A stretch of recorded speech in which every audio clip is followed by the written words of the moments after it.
కానీ డెవలప్మెంట్ విషయానికి వచ్చేసరికి పోర్టుల నిర్మాణం కావచ్చు, వైజాగ్ కావచ్చు, రాజధాని కావచ్చు, ఇదంతా జరిగింది అంటున్నారు. మరి ఏమైంది అభివృద్ధి విషయంలో? కూడా అభివృద్ధి పక్కా జరిగింది సార్, అందులో కాదంట తప్పే. నీకు సచివాలయం మీరు ఇచ్చారు సార్, సచివాలయాలు అనేవి మనకు గ్రామాల్లో కట్టారు, రైతు భరోసా కేంద్రం కట్టాడు, హెల్త్ క్లినిక్లు కట్టారు. ఈ మూటి కూడా కన్స్ట్రక్షన్ యావరేజ్ ఒక సచివాలయం కట్టించి 80-90 లక్షలు ఖర్చు అయింది. అది అంతకుముందు ఏ గ్రామానికి కూడా అంత ఖర్చు కాల. అలానే పోర్ట్లు ఒకటి, అలానే హాస్పిటల్ ఒకటి, కాలేజీలు ఉన్నాయి, మెడికల్ కాలేజ్, ఇవన్నీ కూడా ఇన్ఫ్రాస్ట్రక్చర్ మ్యాక్సిమం వచ్చింది. అందుకే నీ జీడిపి పెరిగిన కారణం కూడా అవన్నీ సక్సెస్ అయినాయి. కానీ ఇప్పుడు డైరెక్ట్గా ఓటర్కి వచ్చేకి ఉపయోగపడాలి. నీకు సచివాలయం కడితే వాడికి ఏముంది ఆలోచన ఉంది, నీకు అది infrastructure, road, drinking water, train అది చేస్తే కొంత పబ్లిక్ డైరెక్ట్ ఉంటుంది.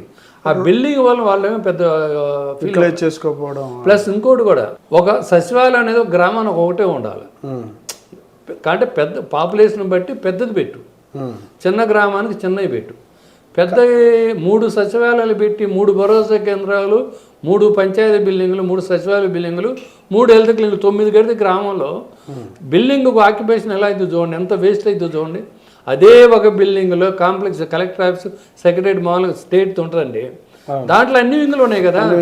అలా ఒక బిల్డింగ్ ఒకేటి ఉండాలి. హాస్పిటల్ మన గ్రామాన్ని బట్టి, పాపులేషన్ బట్టి ఆ ప్లింత్ ఏరియా మార్చుకొని కట్టాలి. స్టాఫ్ కూడా అంతే. 3 సచివాలయాలు ఉంటే 3x3x13 స్టాఫ్ ఏందండి, అందులో 100 మంది పని ఉండదు.